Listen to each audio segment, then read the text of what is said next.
Assalamualaikum warahmatullahi wabarakatuh. Saya Rizka Putri Wahyuni, NIM 2030111126 akan mempresentasikan pembelajaran pendidikan inklusi yang mana temanya tentang karakteristik anak berkebutuhan khusus. Karakteristik anak berkebutuhan khusus. Yang pertama, karakteristik anak tunanetra, di mana anak tunanetra adalah anak yang mengalami kelainan atau gangguan fungsi penglihatan yang dinyatakan dengan tingkat ketajaman penglihatan atau visus sentralis di atas 20/200 dan secara pedagogis membutuhkan layanan pendidikan khusus dalam belajarnya di sekolah. Beberapa karakteristik anak tunanetra. Yang pertama, segi fisik, di mana segi fisik anak tunanetra dampak sekali adanya kelainan pada organ penglihatan atau mata yang secara nyata dapat dibedakan dengan anak-anak normal. Pada umumnya hal ini terlihat dalam aktivitas mobilitas dan respon motorik yang merupakan umpan balik dari stimulus visual. Dalam segi motorik, hilangnya indera penglihatan sebenarnya tidak berpengaruh secara langsung terhadap keadaan motorik anak tunanetra, tetapi dengan hilangnya pengalaman visual menyebabkan tunanetra kurang mampu melakukan orientasi lingkungan sehingga tidak seperti anak-anak normal. Anak-anak tunanetra harus belajar bagaimana berjalan dengan aman dan efisien dalam suatu lingkungan dengan berbagai keterampilan orientasi dan mobilitas. Selanjutnya, perilaku, di mana kondisi tunanetra tidak secara langsung menimbulkan masalah atau penyimpangan perilaku pada diri anak. Meskipun demikian, hal tersebut berpengaruh pada perilakunya. Anak tunanetra sering menunjukkan perilaku stereotip sehingga menunjukkan perilaku yang tidak semestinya. Manifestasi perilaku tersebut dapat berupa sering menekan matanya, membuat suara dengan jarinya, menggoyang-goyangkan kepala dan badan, atau berputar-putar. Selanjutnya, akademik, di mana secara umum kemampuan akademik anak-anak tunanetra sama seperti anak-anak normal pada umumnya. Keadaan tunanetra berpengaruh pada perkembangan keterampilan akademis, khususnya dalam bidang membaca dan menulis. Dengan kondisi yang demikian maka tunanetra mempergunakan berbagai alternatif media atau alat untuk membaca dan menulis.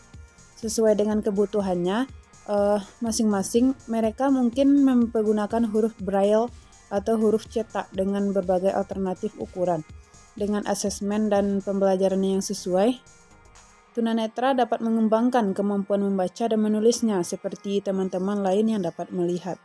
Pribadi dan sosial, mengingat tunanetra mempunyai keterbatasan dalam belajar melalui pengamatan dan menirukan, maka anak tunanetra sering mempunyai kesulitan dalam melakukan perilaku sosial yang benar sebagai akibat dari ketunanetranya yang berpengaruh terhadap keterampilan sosial.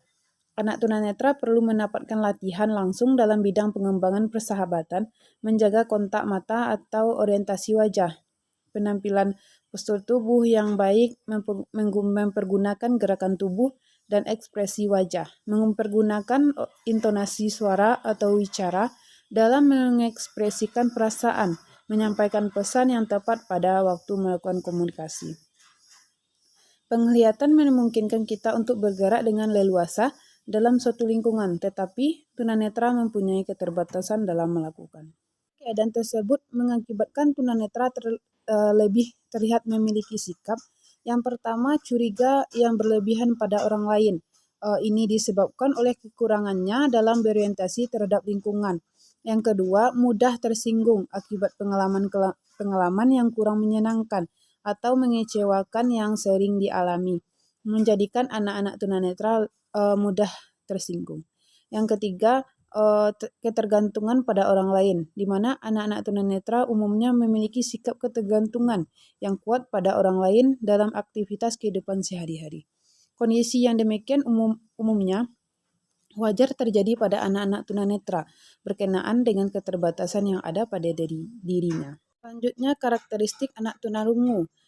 Tunarungu adalah istilah menunjukkan pada kondisi ketidakfungsian organ pendengaran atau telinga seseorang anak.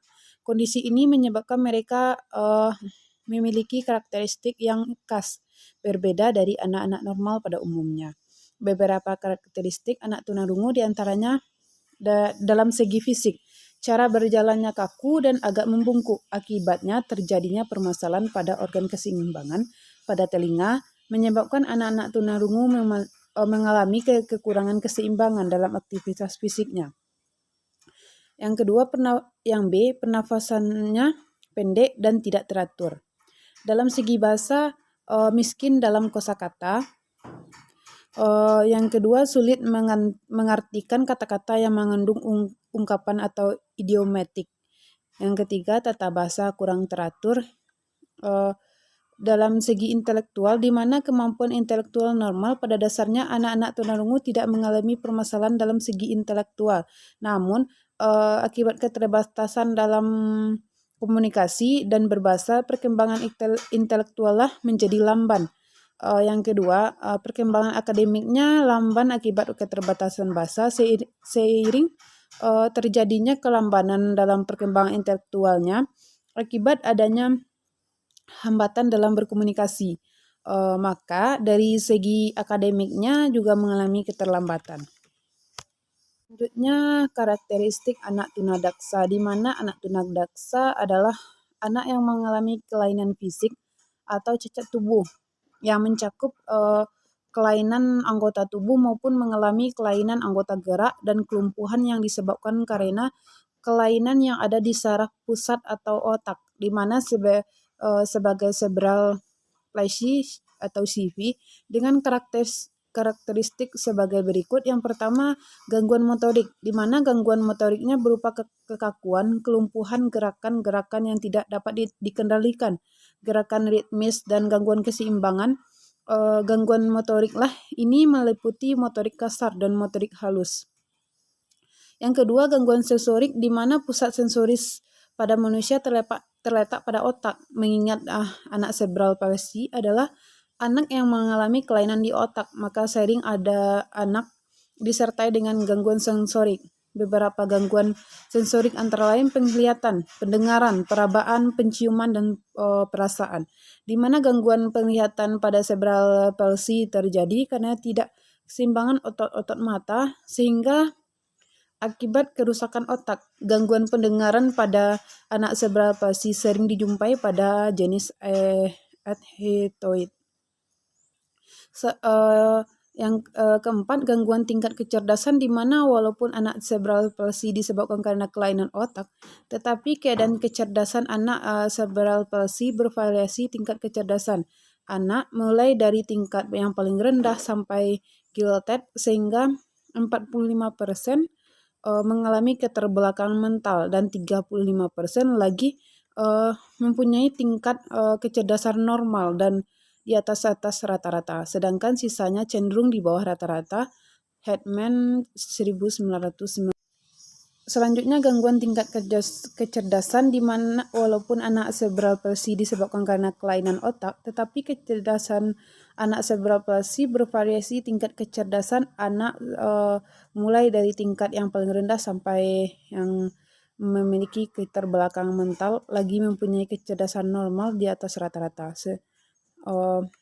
Selanjutnya, kemampuan berbicara, di mana anak cerebral palsy mengalami gangguan bicara yang disebabkan oleh kelainan motorik otot-otot bicara, terutama pada organ artikulasi seperti lidah, bibir, dan rahang bawah.